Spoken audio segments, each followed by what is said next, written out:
This is Let's Read, #ItStartsWithMe, FNHA's policy statement on cultural safety and humility. We're going to blow right by the forward and start with the introduction. Introduction. First Nations follow cultural protocols, ceremonies, and ancestral laws to guide relationships and interactions in a good way. For example, when people enter another nation's territory, there are protocols to guide that interaction.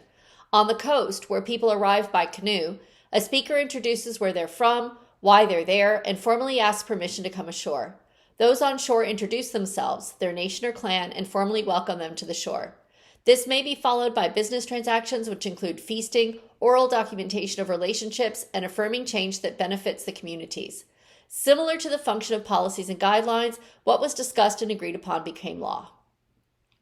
FNHA has protocol to guide relationships in a respectful way through a set of principles, values, and directives. Healthcare interactions could also be viewed in this way, with a set of protocol to guide a respectful relationship.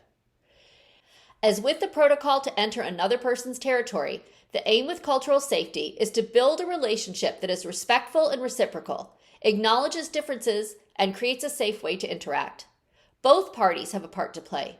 The concepts of cultural safety and humility provide a set of protocol for healthcare professionals, the First Nations Health Authority, and health organizations to follow in their partnerships and relationships with First Nations. This policy statement provides the FNHA's view on creating cultural safety and humility for First Nations in the healthcare system. It builds a common understanding of cultural safety and humility for FNHA, communicates our views with our health partners, and provides recommended actions to embed cultural safety into the health system across multiple levels. And at the bottom, they have a quote. It says, "We have achieved cultural safety when First Nations tell us we have." Next section is called A Vision for Culturally Safe Health System. Cultural safety means healthcare professionals adopt a humble, self-reflective clinical practice that positions them as respectful and curious partners when providing care, rather than as a figure of higher knowledge and authority. A vision for a culturally safe health system. The FNHA envisions a future where First Nations people have meaningful relationships with their healthcare professionals. This future includes one that is based on mutual respect, lateral kindness, common understanding, and reciprocal accountability. Provides understanding of what health and wellness mean to First Nations people with recognition of the diversity of these understandings. Achieves a balance of power between healthcare professionals and people they serve, people who deserve respect and have a right to access the best services we are able to deliver. Provides for a health system that has mechanisms that proactively and effectively addresses appropriate actions and behaviors within the operations of various health institutions. Recognizes First Nations as self-determining individuals, families, and communities. Leads to increased access to the healthcare system by First Nations, resulting in improved health outcomes. We will know that we have achieved cultural safety when the voice of the people receiving our services tells us we have. FNHA is committed to being a leader and partner to realize this vision. And there's definitions of lateral violence and reciprocal accountability below. History of First Nations health and wellness. First Nations and Aboriginal people have a right to access a healthcare system that is free of racism and discrimination and should feel safe when receiving care. History of First Nations health and wellness. The past. First Nations have a rich history of wellness that extends back in time for many thousands of years. First Nations practiced a mix of hunting, fishing, and gathering foods, and enjoyed good health and wellness due to a lifestyle that was active, based on healthy traditional diets, and enriched by ceremonial, spiritual, emotional, and healing practices. However, the arrival of Europeans marked a change of course in the First Nations wellness journey. First Nations health and wellness was disrupted through a process of colonization, including aggressive tactics and policy initiatives such as the Indian residential school system, the Indian Act, and Indian hospitals. These institutions were part of an oppressive colonial agenda designed to eliminate First Nations jurisdictions and control, and resulted in the significant degradation of First Nations health and wellness practices, beliefs, and values, creating a legacy of trauma and health and social inequities. First Nation self-determination was undermined, and decisions about health and wellness were made for us, not with us. Next section, today. First Nations continue to be impacted by colonization and oppression, both at the individual and systems level. First Nations experience stigma, racism, and discrimination in their healthcare interactions. Systemic racism, also known as structural or institutional racism, is enacted through societal systems, structures, and institutions in the form of, quote, requirements, conditions, practices, policies, or processes that maintain and reproduce avoidable and unfair inequalities across ethnic and racial groups, end quote. As a result of colonization, many First Nations experience post-traumatic stress disorders, are challenged with substance use, suicide, loss of self-esteem, and cultural identity. Despite continuing to be impacted by colonization and oppression, First Nations have demonstrated remarkable resilience. The past several decades have signified a multitude of efforts by First Nations in BC to make decisions for ourselves and to reclaim our wellness through unity and by developing strategic partnerships to increase First Nations involvement in decision-making. Working together in partnership with the federal and provincial governments, First Nations in BC developed a series of political, legal, and operational agreements outlining tripartite commitments to improve First Nations health, which includes an examination of policies that are not conducive to First Nations wellness and improving access to and quality of health services. Next section, a First Nations perspective on health and wellness. The work underway within cultural humility and cultural safety intends to make health systems safer for all First Nations and Aboriginal peoples, but will also result in a safer system for all British Columbians. Next section, quote, it starts with me, end quote. Systems-wide change begins with every individual that works in health by implementing the protocol of cultural safety and humility. First Nations are a part of system-wide change by taking ownership of their own health and wellness journeys. The phrase, quote, it starts with me, end quote, signifies how everyone, whether a healthcare professional, manager, staff, or leader, First Nations person or family member can be part of achieving the vision for a culturally safe healthcare system for First Nations in BC. Cultural safety includes an understanding of what health and wellness means to First Nations today. First Nations in BC have defined what health and wellness means to them, depicted in the First Nations perspective of health and wellness, which is the figure on the prior page. Next section, First Nations perspective on health and wellness. The First Nations perspective on health and wellness articulates a holistic vision of wellness. First Nations recognize that good health and wellness starts with every human being and extends outward to include broader social, economic, cultural, and environmental determinants of health and wellness. Colonization interrupts this worldview, and a Western European perspective of health became the dominant lens on which our current healthcare system is based. Recognizing that such approaches do not always work for First Nations, the FNHA and First Nations in BC employ the First Nations perspective on health and wellness to influence the definition, design, and delivery of health and wellness programs and services for First Nations. It is not possible to build a culturally safe system without this understanding. Therefore, the First Nations perspective on health and wellness is a critical lens for FNHA, First Nations, and our health partners. Next section, moving forward.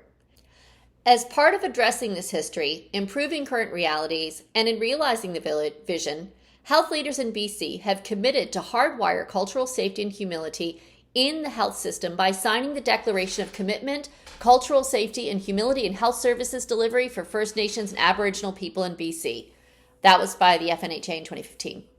Provincial leadership will focus on concrete actions to achieve the vision of a culturally safe health system for First Nations and Aboriginal people in BC. FNHA position on cultural safety and humility. When healthcare professionals engage with First Nations people from a place of cultural humility, they're helping to create a safer healthcare environment where individuals and families experience respect. First Nations people have a right to access a healthcare system that is free from racism and discrimination and to feel safe when accessing healthcare. This means people are able to voice their perspectives, ask questions, and be respected by healthcare professionals on their beliefs, behaviors, and values. First Nations individuals are entitled to be the main decision maker in regards to their health care when they fully understand their health situation and treatment options. Next section, FNHA's view of cultural safety. The concept of cultural safety was first introduced in 1990 by Irihapete Ramsden, a Maori nurse in Aotearoa, which is contemporarily referred to as New Zealand. Cultural safety includes and goes beyond cultural awareness, which refers to the awareness of differences between cultures. It also goes beyond cultural sensitivity, which is about realizing the legitimacy of difference and the power of one's own life experience can have on others. Cultural safety is an outcome based on respectful engagement that recognizes and strives to address power imbalances inherent in the healthcare system. It results in an environment free of racism and discrimination where people feel safe when receiving healthcare. Key elements of cultural safety for First Nations include recognizing the role of history in society and past traumatic experiences and the impacts in shaping health, wellness, and healthcare experiences. Understanding that culture is related to history and society and is understood as something that is complex and dynamic rather than a static set of beliefs or practices. It requires having an understanding of how colonization has impacted and continues to impact First Nations people's health rather than just having an understanding of specific cultural practices. An understanding of what health and wellness means to First Nations individuals with recognition of the diversity of these understandings. Healthcare professionals' self-reflection on their own assumptions and positions of power within the healthcare system. Emphasizing people's experiences of safety within healthcare system and during interactions with healthcare professionals. Next section, FNHA's view of cultural humility. Offering healthcare in a way that respects First Nations people and as decision makers in their own care requires cultural humility. Cultural humility is a process of self-reflection to understand personal and systemic conditioned biases and develop and maintain respectful processes and relationships based on mutual trust. Cultural humility involves humbly acknowledging oneself as a lifelong learner when it comes to understanding another's experience. Cultural humility enables cultural safety. Key elements of cultural humility for First Nations include humbly acknowledging oneself as a lifelong learner when it comes to understanding another person's experience. Learning may entail becoming an active participant in community events and ceremonies. Understanding that we cannot assume we know about another person's cultural experience, including that culture is an important part of a person's identity or important to discuss in relation to healthcare. Healthcare professionals are constantly aware of how their own cultural experiences shapes their own perspectives, and they recognize that every person is the expert on their own unique experience. Healthcare professionals do not try to show that they are an expert or authority when it comes to another person's culture. Instead, they show that they're open to learning. When healthcare professionals engage with First Nations people from a place of cultural humility, they're helping to create a safer healthcare environment when individuals and families experience respect. First Nations people are therefore more likely to access care when they need it and access care that is appropriate to their wellness beliefs, goals, and needs. Increased access to care results in improved health outcomes. Thus, cultural humility is an integral part of creating a healthcare system that is culturally safe for all. There are many concepts and terms related to cultural safety, including the term, quote, cultural competency, end quote. First Nations leaders in BC have raised concern that this term implies that cultural competency could be achieved through a single training or course. FNHA has moved away from using this term and believes that a person can never fully achieve cultural competency in another person's culture. With cultural humility, a person can strive to learn about another person's culture through a lifelong learning process. The key elements of cultural safety and humility form protocol for building relationships with First Nations, whether through an individual healthcare interaction or through institutional policy and programming. It Starts With Me includes every healthcare professional being accountable to this protocol. Next section, health literacy and cultural safety. Cultural safety and humility includes health literacy. There are many definitions of health literacy, however. They generally revolve around a person's ability to gather and interpret information in ways that promote health. There's a common assumption that in healthcare encounters, individuals and their families need to become more health literate in order to accurately interpret information given by their healthcare professional. However, health literacy is increasingly being viewed also as an attribute of healthcare professionals and not only as an attribute of the people they serve. From a First Nations perspective, health literacy is a two-way conversation between people and their healthcare professional. While increasing the level of health literacy among First Nations people is important, healthcare professionals must also work to increase their level of health literacy in working with First Nations people, which includes understanding what health and wellness means from First Nations perspectives and how intergenerational trauma, abuse, violence, neglect, poverty, education, and housing, among other determinants of health and wellness, influence a person's health. Health literacy starts with me through a two-way learning conversation. Next section, relationship-based care and cultural safety. FNHA does not utilize the term patient-centered care, as the word patient can imply a more passive role for the person in their healthcare interactions. Instead, FNHA utilizes the term relationship-based care, which means an intentional caring relationship between healthcare professionals and the people they serve. This relationship is seen as core to a healing environment. People and relationships matter most, along with the dignity of human beings, mutual respect, and a shared commitment to healing. Relationship-based care requires attention to key elements of cultural safety and humility and the ways in which these concepts can be integrated into professional practice in BC. It also honors the value of First Nations and FNHA place on relationships. Relationship-based care starts with me by placing importance on relationships. Next section, quality healthcare and access to healthcare. Increasing the level of cultural safety in the healthcare system through approaches such as cultural safety, cultural humility, health literacy, and relationship-based care will assist in improving the quality of health services for First Nations people. Unfortunately, racism and discrimination toward First Nations people continues to be a major problem in many contemporary healthcare settings, resulting in a lack of appropriate treatment and barriers to accessing healthcare. Access to respectful health care is an important determinant of health and wellness for First Nations. When First Nations people do not access the care they need, they're more likely to experience poorer health and suffering continues. Cultural safety can play a key role in improving the quality of healthcare services for First Nations, which can in turn improve access to care. It Starts With Me includes a focus on cultural safety and humility as part of defining quality services. Next section is recommendations. Culturally safe care includes healthcare professionals who self-reflect on their own assumptions and positions of power within the healthcare system. Creating a culturally safe and humble healthcare system for First Nations means taking action to support cultural humility approaches at multiple levels in the system. Recognizing that racial discrimination through colonial beliefs continues today throughout our health system, it is important to review and revise structures and policies that support cultural safety. Based on the process of reciprocal accountability, the following policy and programming directions speak to ways that both FNHA, First Nations, and our various partners and allies can work together to make our health system a safer place for First Nations peoples. Creating a culturally safe healthcare system includes, first section is about cultural safety and humility training. Increase opportunities to educate healthcare professionals, those training to become healthcare professionals, and others working in the health system on the history of First Nations health, as well as the concept of cultural safety and cultural humility and the relevance to First Nations health. Training to include recognizing the role of history in society, their impacts and their relationship to culture in shaping health and health experiences in First Nations. This includes recognizing the role of trauma and offering trauma-informed care. Recognizing that colonial practices and policies continue in our health system and the importance of identifying them and transforming the impact of oppression. Transformation includes moving from discrimination and dehumanization to respectful relationships and lateral kindness. Involving self-reflection on one's own assumptions and positions of power within the health system and changes to behavior according to these reflections.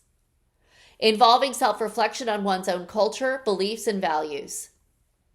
Focusing on people's experiences, including safety, respected and able to voice personal perspectives. Building trust by communicating respect for individual beliefs, behaviors, and values. Recognizing the First Nations perspective on health and wellness and the role of culture, traditional medicine, and healing.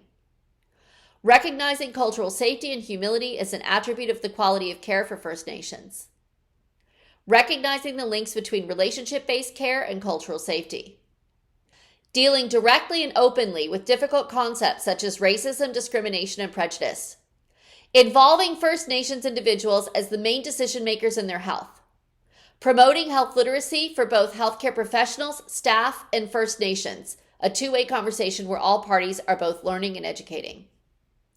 Expanding opportunities for cultural humility training to improve cultural safety by enlisting active participation and building partnerships between healthcare professionals and First Nations. Recognizing and addressing training challenges involves senior leadership and investments in mediation and team building. At the policy level, Develop strategies and frameworks for increasing cultural safety and humility in various healthcare organizations and clinical practice settings, and incorporate cultural safety and humility protocols into organizational policies, e.g. human resources. Identify and address organizational and public policy barriers to creating culturally safe healthcare environments and health programming, including barriers to integrating First Nations approaches and traditional healing practices in mainstream health systems. Conduct patient journey mapping to support ongoing improvement and learning. Complaints, processes, and evaluations is the next section. Develop and implement mechanisms for health professionals and First Nations to provide feedback, whether positive or constructive, without fear or judgment and reprisal. Develop systems to address complaints directly with a focus on relationships in a timely manner and with options for mediation through traditional ways such as circles and inclusion of elders. Development of measures to assess cultural safety and humility across an organization or program as a part of quality improvement. Commit to evaluation, publicly reporting, and continuously improving cultural safety within the health system for First Nations. Health and Human Resources is the next section. Make specific efforts to ensure a workforce that includes First Nations leadership and staff are visible across all levels of the organization. Initiatives could include support First Nations healthcare professionals to work in First Nations communities. Develop initiatives to recruit and retain First Nations health leaders, healthcare professionals, and other employees. Encourage First Nations students to become health professionals, e.g. offer scholarships and outreach. Provide incentives for health organizations to foster cultural humility and offer culturally safe healthcare for First Nations people. So, for example, adjust billing structures to include performance reviews. Create First Nations navigator positions to support First Nations in their interactions with health systems. Culturally safe spaces is the next section. Create physical environments that are culturally safe for First Nations that are connected with other services. Next section, change leadership. Cultural safety and humility protocol requires individuals changing their attitudes, skills, and/or behavior. It's important change leadership approaches are integrated into cultural safety and humility initiatives. Leadership are key to setting an example and can demonstrate their commitment through participation in National Aboriginal Day events, video blogs, and promotional materials. It Starts With Me is modeled by leadership. Next section is partnerships. Build meaningful relationships with First Nations communities for co-development of strategies and services to inform and foster cultural safety within health system. Encourage community visits and exposure to traditional protocol by leadership and staff. Ensure First Nations representation on boards, advisories, and in senior leadership positions. It Starts With Me includes bringing humility to partnerships. FNHA's commitments to cultural safety and humility. Quote, quality health services for First Nations is not quality without cultural safety and humility, end quote. FNHA commits to work with health system partners to advance this policy statement at a provincial and regional level. We also commit to build understandings on cultural safety and humility with professionals in the healthcare system through an awareness campaign. Develop and implement a cultural safety and humility complaints process that can be utilized by FNHA and health systems partners. Provide comprehensive, mandatory, and ongoing cultural safety and humility training for FNHA employees and embed cultural safety and humility into FNHA's processes, policies, resources, initiatives, and services. Build partnerships with professional associations, regulatory and licensing bodies, and post-secondary institutions to embed cultural safety and humility training into curriculum for students in healthcare fields. Concluding statement. First Nations people access healthcare from multiple sources in the province. Cultural safety and humility provide protocol for healthcare professionals and health organizations to follow in their relationships with First Nations. Creating a culturally safe healthcare system for First Nations requires changes at all levels in the system and understanding of a First Nations perspective on health and wellness. Given the complexity of the issues, the sizable geography of BC, and the multitude of partners, creating a culturally safe healthcare system requires partnership, change, leadership, commitment, and humility. It requires us all to remember, quote, it starts with me, end quote. The end.